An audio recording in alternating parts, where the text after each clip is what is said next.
குளித்தலை அடுத்த கோட்டமேடு பாலத்தில் காவிரி கூட்டு குடிநீர் திட்ட குழாயில் உடைப்பு ஏற்பட்டு லட்சக்கணக்கான லிட்டர் தண்ணீர் வீணாக வெளியேறி வருகிறது.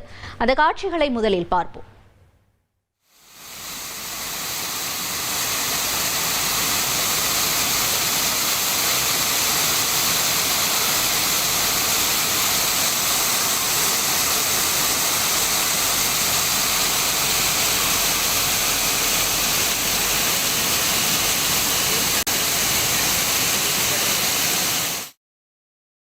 கூடுதல் விவரங்களை எமது செய்தியாளர் தர்மராஜன் வழங்கிட கேட்கலாம். தர்மராஜன் வணக்கம். இப்ப இந்த குழாய் உடைப்பை தொடர்ந்து அதை சரி செய்யறதுக்கான நடவடிக்கை ஏதேனும் மேற்கொள்ளப்பட்டிருக்கா? என்ன நிலவரம்?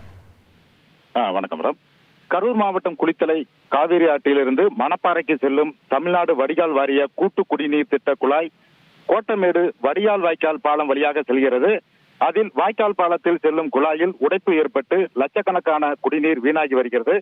பொதுமக்களுக்கு விநியோகப்படும் குடிநீர் வீணாவதை உடனடியாக தடுத்து நிறுத்தி உடைந்த குழாயை மாற்றிவிட்டு புதிய குழாய் இணைக்க சம்பந்தப்பட்ட துறை அதிகாரிகள் நடவடிக்கை எடுக்க வேண்டும் என கோரிக்கை எழுந்துள்ளது.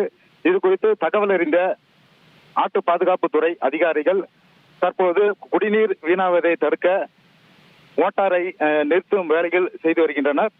இதன் பின்னரே மாற்று குழாய் செய்வதற்கான நடவடிக்கை எடுக்கப்படும் என தெரிவித்துள்ளனர்.